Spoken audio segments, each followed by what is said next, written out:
오늘도 저와 여러분에게 성령의 위로와 하나님의 크신 은총이 임하시기를 예수님의 이름으로 축복합니다. 제 머리카락이 엄청 짧아졌죠? 제가 바울처럼 서원 기간이 끝나서 머리를 자른 건 아닙니다. 미용실에 갔더니 그냥 지난번처럼 적당하게 잘라줄 줄 알고 눈을 감고 있었거든요. 눈을 떠보니까 이렇게 됐어요. 그래서 다음부터는 이 미용실을 오면 안 되겠다 이런 생각을 했습니다. 사도 바울이 3차 전도 여행 중에 지금 에베소에 왔습니다. 그렇죠? 에베소. 이 에베소는 바울이 2차 전도 여행 때 2차 전도 여행을 고린도에서 마치고 안디옥으로 배를 타고 돌아오는 중에 잠깐 들렀던 곳이죠. 잠깐 에베소에 들러서 복음을 전했다가 이제 안디옥으로 갔었습니다. 근데 이제 에베소를 잠깐 들렀다가 떠나려고 할 때에 에베소 사람들이 뭐라고 했어요? 바울에게 좀 더 오래 머물러서 우리에게 말씀을 좀 전해주세요. 말씀을 좀 가르쳐주세요. 이렇게 부탁을 했었죠. 그러나 바울은 속히 안디옥으로 가야 했기 때문에 하나님의 뜻이면 내가 다음에 꼭 오겠습니다 하고 약속을 하고 이제 에베소를 떠났었습니다. 그러다가 이제 안디옥에서 한 6개월 동안 바울이 쉬고 제3차 전도 여행을 시작하게 됐었죠. 그리고 이제 이곳저곳을 다니다가 드디어 하나님 뜻 가운데에 바울이 약속한 대로 이 에베소에 오게 되었습니다. 아마 이 바울은 이 에베소의 그 복음을 전하고자 하는 강한 열망이 있었던 것으로 보입니다. 그래서 이게 그 먼 거리도 마다하지 않고 열정을 가지고 다시 에베소에 방문을 한 거죠. 오늘 많은 사람들은 쉽고 편한 것에 익숙해져 있습니다. 힘들고 고통스러운 길은 외면하려고 하죠. 그래서 신앙생활을 하는 데 있어서도 작은 교회보다 큰 교회를 선호하는 경향이 있습니다. 그래서 어디를 이사를 가면 먼저 큰 교회부터 찾죠. 종종 우리 교회도 예전에 서울에서 이사 오고 또 여기저기서 이사 와가지고 한 번씩 새벽이나 수요일이나 주일날 들렀던 분들이 계십니다. 그런데 나중에 이제 안 나와서 알고 보니까 주변에 큰 교회로 이렇게 옮겼다. 목사님 죄송합니다. 사업을 하려면 어쩔 수가 없네요. 이렇게 이야기하는 걸 들었습니다. 또 사람들은 하나님의 뜻보다 자신의 뜻을 더 앞세우죠. 좁고 작은 문보다 넓고 큰 문을 찾습니다. 예수님은 누가복음 13장 24절에서 이렇게 말씀하셨습니다. 함께 읽겠습니다. 누가복음 13장 24절 시작. 좁은 문으로 들어가기를 힘쓰라. 내가 너희에게 이르노니 들어가기를 구하여도 못하는 자가 많으리라. 저와 여러분들은 좁은 문을 향해서 나아갈 수 있기를 주님의 이름으로 축원합니다.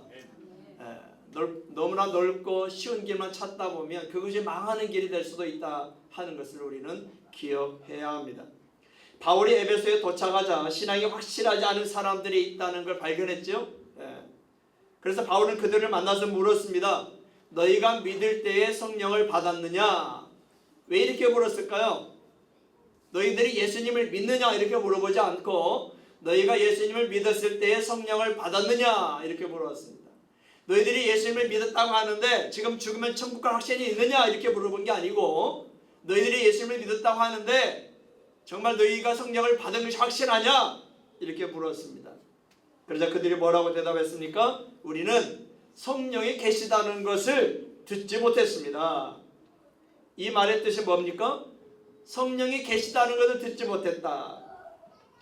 이 말의 뜻은 문맥을 보면 그들이 성령의 존재 자체를 모른다는 말은 아닙니다. 성령이 계신다는 것은 알지만 자신들이 성령을 받았는지 자신들에게 성령이 임하셨는지 자신들에게 성령이 오셨는지 그걸 잘 모르겠다. 이렇게 대답을 한 겁니다. 바울이 그들에게 다시 물었습니다. 그러면 너희가 무슨 침례를 받았느냐? 성령에 대해서 모르니까 성령이 자신에게 임했는지 오셨는지 내주하시는지를 모르니까 너희가 그러면 무슨 침례를 받았느냐? 그들이 이렇게 대답했죠. 요한의 침례를 받았습니다.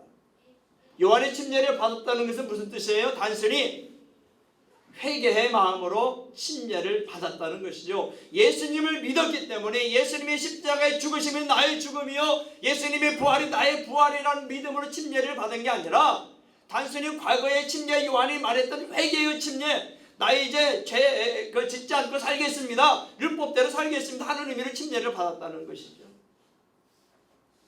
즉 예수님에 대한 믿음은 없다 하는 것을 뜻하는 겁니다. 그래서 바울은 그들에게 알려주죠. 잘 들어보시오. 침례 요한도 사람들에게 침례를 베풀 때 이렇게 말했지 않습니까? 내 뒤에 오시는 이를 믿으라.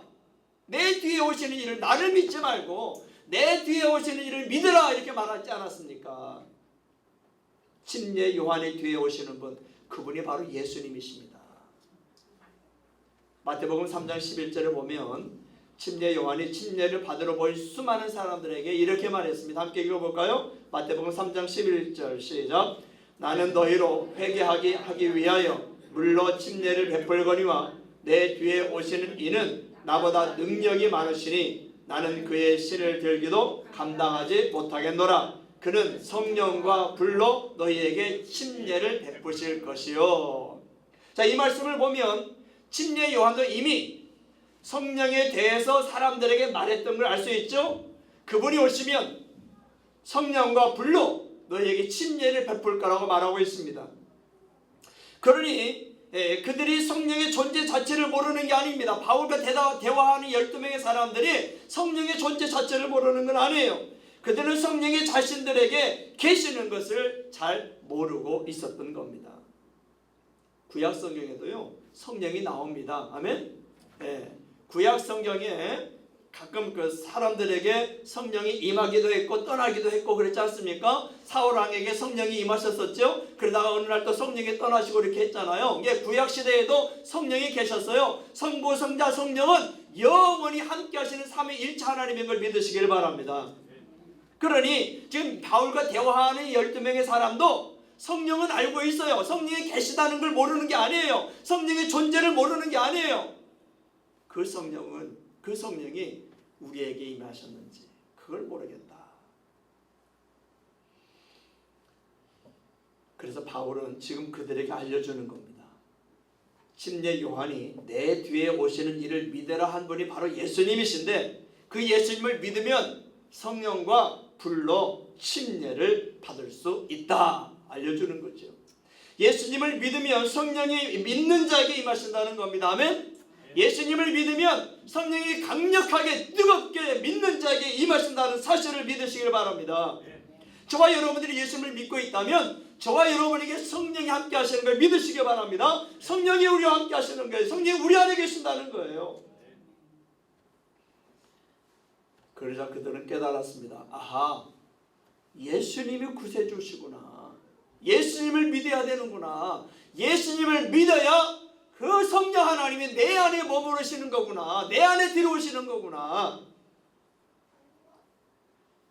그렇게 해서 그들은 예수님을 믿었습니다. 예수님을 영접했습니다. 그리고 물침례를 받았습니다. 오늘 본문 5절을 함께 읽겠습니다. 시작.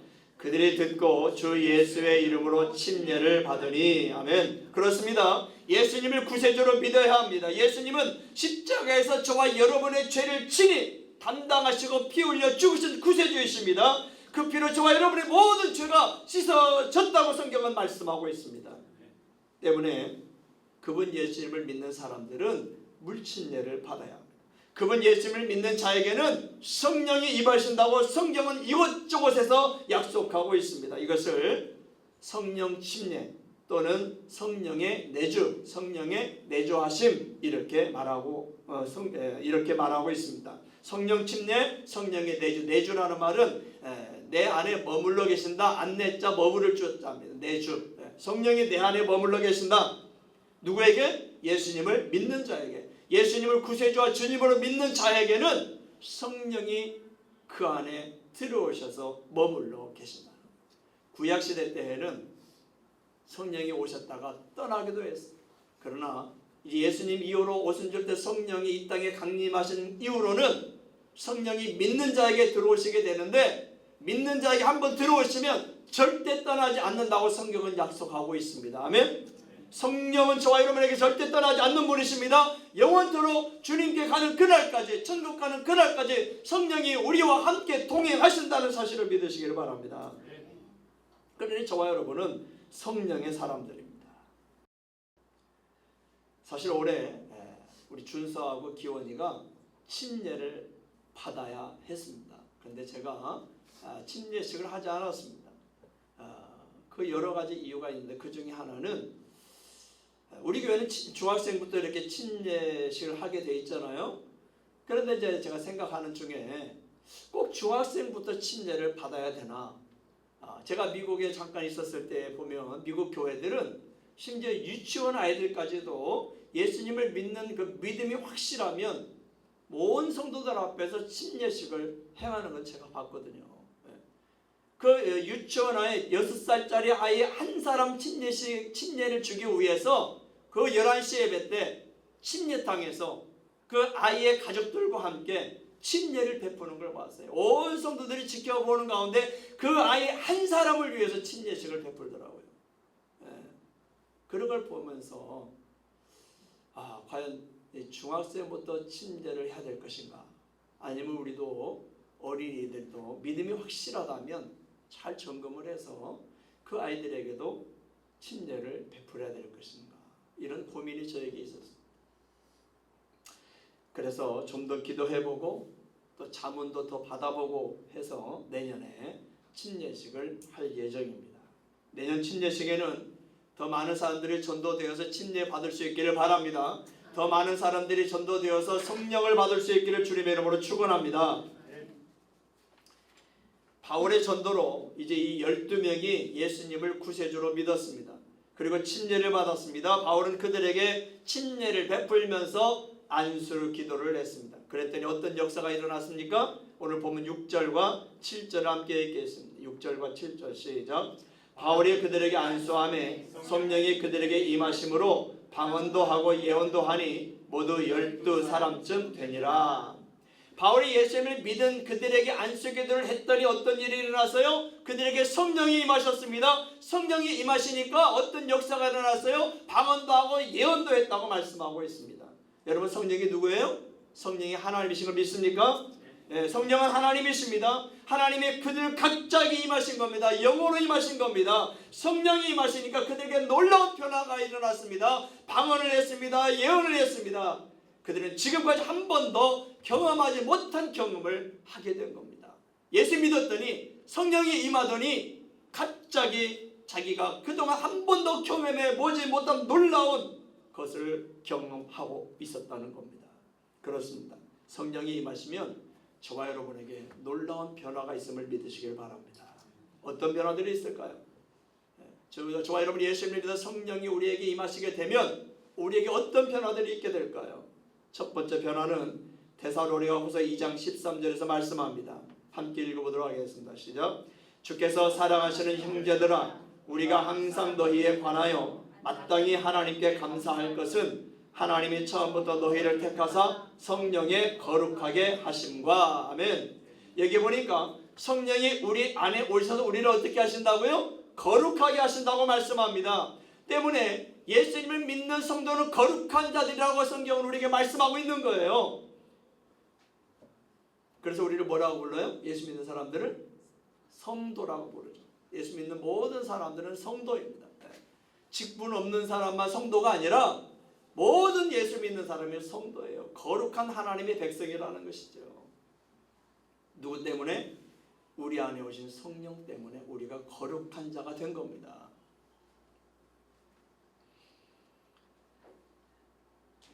때문에 성령을 모신 성도는 거룩함을 추구해야 합니다. 거룩한 성도가 되었으니 거룩한 성도의 길을 가는 것은 마땅한 겁니다. 오늘 주보에도 거룩함에 대한 글이 실려 있습니다. 우리 안에 성령이 계시기에 저와 여러분은 죄를 지을 때 찔림을 받는 겁니다. 두 번째 변화는 요한복음 14장 26절에서 말씀합니다. 요한복음 14장 26절 함께 읽겠습니다. 시작. 보혜사 곧 아버지께서 내 이름으로 보내실 성령 그가 너희에게 모든 것을 가르치고 내가 너희에게 말한 모든 것을 생각나게 하리라. 아멘. 성령은 우리 안에 오셔서 우리로 하여금 성경 말씀을 깨닫게 하신다는 거죠.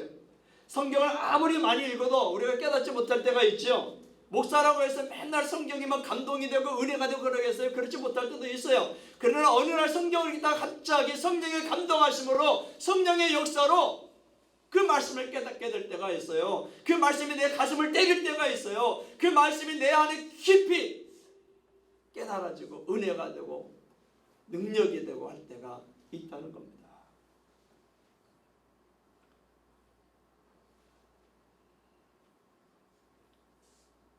성경 말씀이 어느 날 갑자기 내 마음을 움직이면서 우리에게 믿음을 주고 용기를 주고 확신을 주고 소망을 줄 때가 있다는 겁니다. 그것은 성령께서 우리 안에 계셔서 그렇게 깨닫게 해 주시기 때문입니다. 그렇게 감동하시기 때문입니다. 세 번째 변화는 로마서 15장 13절에서 말씀합니다. 함께 읽겠습니다. 로마서 15장 13절 시작. 소망의 하나님이 모든 기쁨과 평강을 믿음 안에서 너희에게 충만하게 하사 성령의 능력으로 소망이 넘치게 하시기를 원하노라. 아멘. 성령은 우리에게 소망이 넘치게 하신다고 말씀합니다. 그 소망 가운데 기쁨과 평강을 주신다고 말씀합니다. 힘들고 어려운 시기를 버텨내게 하시고 이기게 하신다고 말씀합니다. 성령은 이렇게 우리에게 놀라운 변화를 일으켜 주십니다. 오늘 저와 여러분에게 성령의 능력으로 소망이 넘치게 되기를 주님의 이름으로 축원합니다. 바울은 에베소의 두란노 서원에서 약 2년 동안 주님의 말씀을 전했습니다. 오늘 본문 9절과 10절 함께 읽겠습니다. 시작. 어떤 사람들은 마음이 굳어 순종하지 않고 우리 앞에서 이 도를 비방하거늘 바울이 그들을 떠나 제자들을 따로 세우고 두란노 서원에서 날마다 강론하니라. 2해 동안 이같이 하니 아시아에 사는 자는 유대인이나 헬라인이나 다 주의 말씀을 듣더라. 아멘. 제가 지난해 터키 성지 순례를 갔을 때에 에베소에 있는 셀수스라고 하는 도서관에 갔었습니다. 셀수스 도서관 보이시죠? 이곳에 바울이 2년 동안 말씀을 전했던 두란노 서원이 있었던 곳이라고 합니다. 저 셀수스 도서관에서 말씀을 전한 게 아니라 저 셀수스 도서관이 세워지기 전에 저곳에 두란노 서원이 있었는데 그 두란노 서원에서 바울이 강론했다는 거죠. 에베소 사람들에게 말씀을 전하고 말씀을 가르쳤다는 겁니다. 그런데 이 바울 이후에 이 두란노 서원이 없어지고 저렇게 큰 셀수스라고 하는 도서관이 세워졌다고 합니다. 이 도서관은 당시로서는 아주 규모가 큰 도서관이었다고 그래요. 그때 당시로서 약 1만 2천 권 정도 되는 두루마리 책이 보관되어 있던 그런 도서관이었다고 합니다. 이 두란노 서원했을 때 두란노는 한 사람의 이름입니다. 어떤 신학자들이 두란노라는 사람이 당시 유명한 철학자였다, 당시 유명한 랍비였다 이렇게 말하기도 합니다. 어쨌든 그곳에서 바울이 2년 동안 이 에베소 사람들에게 말씀을 강론했습니다. 말씀을 전했습니다. 말씀을 가르쳤습니다.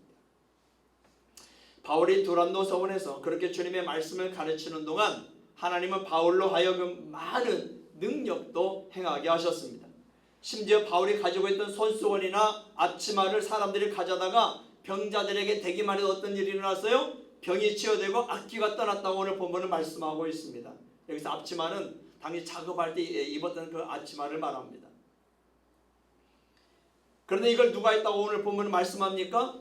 많은 병자들이 치유되고 악귀가 떠나가고 하는 모든 역사들을 누구를 통해서 일어났다고요? 바울을 통해서 일어났죠. 근데 누가 그 역사를 사실 일으켰다고요? 바울을 통해서 하나님이 일으키셨다는 것을 믿으시기를 바랍니다. 오늘 본문 11절 함께 읽겠습니다. 11절 시작. 하나님이 바울의 손으로 놀라운 능력을 행하게 하시니 아멘. 하나님이 바울의 손으로 놀라운 능력을 행하게 하셨다고 말씀합니다. 사람은 도구입니다. 어떤 사람이 설교를 잘하고 능력을 행하고 많은 은사를 행한다고 해서 우리가 그 사람을 높일 수 없습니다. 그 사람 안에서 그 사람을 쓰시는 분이 성령이십니다. 그러니 우리는 하나님을 높여야 합니다. 하나님을 찬양해야 합니다. 하나님께 감사해야 합니다. 하나님께 영광을 돌려야 합니다. 하나님 오늘날에도 사람들을 통해서 이런 놀라운 일들을 행하실 줄로 믿습니다. 저와 여러분들을 통해서 이런 놀라운 역사들을 일으키신다는 사실을 우리는 믿어야 합니다. 왜요? 누구를 높이기 위해서요? 목사를 높이기 위해서가 아니죠. 사람을 높이기 위해서가 아니죠. 하나님을 높이시기 위해서입니다. 전도하기 위해서죠. 하나님 영광을 드러내기 위해서죠. 하나님 나라 확장을 위해서죠. 하나님께서 그렇게 저와 여러분들을 통해서 오늘날도 일하시기를 주님의 이름으로 축원합니다. 우리 교회에 놀라운 그런 역사들이 일어나기를 바랍니다. 성령께서 이렇게 바울을 통해서 역사하시니까 2년 동안 그 도시 에베소에 놀라운 변화들이 일어났습니다. 오늘 본문 17절에서 19절을 세 번역으로 함께 읽겠습니다. 17절에서 19절 시작. 이 일에 에베소에 사는 모든 유대 사람과 그리스 사람에게 알려지니 그들은 모두 두려워하고 주 이름을 찬양하였다. 그리고 신도가 된 많은 사람이 와서 자기들이 한 일을 자백하고 공개하였다. 또 마술을 부리던 많은 사람이 그들의 책을 모아서 모든 사람 앞에서 불살랐다. 책값을 계산하여 보니 은돈 5만 리페 맞먹었다. 자, 바울을 통해서 성령의 놀라운 능력들이 나타나니까 이 에베소 사람들에게 어떤 변화들이 일어났어요? 첫 번째 변화는 두려워했다고 말씀합니다. 에베소 사람들 하나님의 그 놀라운 능력들을 통해서 하나님에 대한 경외심이 나타났다는 것이죠. 성령은 사람들로 하여금 하나님을 경외하게 합니다. 여러분은 하나님을 경외하고 있습니까? 하나님을 두려워하고 있습니까? 하나님을 두려워한다면 죄로부터 멀어져야 되지요. 두 번째 변화는 예수님을 찬양했다고 말씀합니다. 예수님을 높였다는 것이죠. 예수님을 예배했다는 것이죠. 성령을 받은 사람들은 구세주이신 예수님을 높입니다. 예수님을 찬양합니다. 예수님을 예배합니다. 사랑하는 여러분, 여러분은 지금 신령과 진정으로 예수님을 높이고 예수님을 찬양하고 예수님을 예배하고 있으니까 그렇게 되기를 바랍니다. 세 번째 변화는 자신들의 마음을 열고 죄를 고백했다고 말씀합니다. 사람들은 보통 자신들의 잘못을, 자신들의 죄를 숨기려고 하죠. 하지만 성령을 받은 사람들은 자신들이 얼마나 부족한 사람인가를 정직하게 고백할 줄 압니다. 그래서 우리가 어떤 모임이 있을 때 나눔을 갖지 않습니까? 그 나눔을 가질 때에 자신을 숨기면 안 되는 거예요.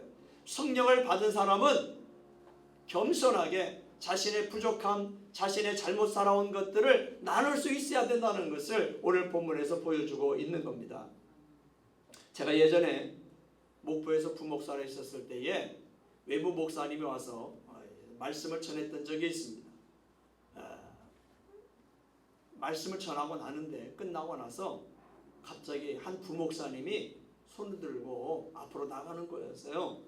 목사님, 성도님들, 제가 한 가지 죄를 고백하고 싶습니다. 이 시간 말씀을 통해서 제가 정말 죄인이라는 사실을 다시 한번 깨달았습니다. 그리고 이 죄를 여러분에게 공개적으로 고백하기를 성령님께서 원하신다는 걸 제가 깨달았습니다. 그래서 부족하지만 부끄럽지만 여러분들 앞에 죄를 고백합니다 하면서 구체적으로 자신의 죄를 고백하는 놀라운 역사가 일어났습니다. 그러자 여기저기서도 나도 그렇습니다. 나도 그렇습니다 하면서 그런 죄를 고백하는 부흥의 역사가 일어났던 적이 있습니다. 성령의 감동하시면 역사합니다. 성령이 임하시면 그렇게 죄를 고백할 줄 알아야 되는 겁니다. 여러분은 진정으로 죄를 고백하고 있습니까? 네 번째 변화는 신앙에 도움이 되지 않는 책들을 모아서 사람들 앞에서 불태워버리는 사건이 일어났다고 말씀합니다. 근데 그 값어치가 얼마나 된다고요? 은 5만이나 된다는 거예요. 그러니까 굉장히 비싼 책들이라는 거죠. 엄청나게 많은 책들, 그 비싼 책들, 값어치가 나가는 그 책들을 다 불태워버렸다는 거예요. 왜요? 성령이 임하시니까 그런 놀라운 사건이 일어났다는 것이죠. 성령 받은 사람들은 과거에 가치 있게 생각했던 것들, 과거에 귀하게 여겼던 것들을 배설물로 여기며 여기는 그런 변화가 나타난다는 것을 오늘 말씀에서 보여주고 있지요. 또한 사도 바울은 그의 서신서에서 자기도 과거에 그런 놀라운 것들로 여겼던, 세상에 가치 있는 것들을 여겼던 것들을 배설물로 여긴다고 말씀하고 있지 않습니까? 오늘 본문에 그런 역사가 이 에베소 교회 성도들에게서 나타났다고 말씀하고 있습니다. 여러분 어떻습니까? 여러분도 배설물로 여기는 그런 믿음의 역사가 있습니까? 제가 설교를 준비하다가 서울의 모 교회 목사님의 설교를 들었는데 참 큰 도전을 받았어요. 큰 감동을 받았습니다. 그분은 강한 목소리로 이렇게 말씀하셨습니다. 성령 받은 성도들이라면 거실 장식장에 들어있는 양주들을 버리세요. 이상한 비디오 보지 마세요. 세상 노래로 가득한 테이프들 버리세요. 세상 가치관으로 가득한 책들 버리세요. 명절 때 쓰려고 준비해둔 화투도 버리세요. 집에 귀한 손님이 오시면 손님을 맞기 위해 깨끗하게 청소하면서 왜 성령 충만 받을 준비는 하지 않습니까? 결혼하기 전에는 혼자서 자기가 원하는 대로 살다가 결혼하게 되면 자기를 내려놓고 사랑하는 사람이 원하는 대로 살려고 하는데, 그런데 성령이 오셨음에도 예수님과 결혼했음에도 왜 여전히 결혼 전과 같이 살려고 하십니까? 또 그 목사님이 이런 말씀도 하셨습니다. 성령 충만하여 하나님을 경외할 때 거울을 보라. 당신의 눈이 어떻게 보이는가? 선하게 보일 것이다. 아름답게 보일 것이다. 그리고 그 눈에서 하나님을 볼 것이다.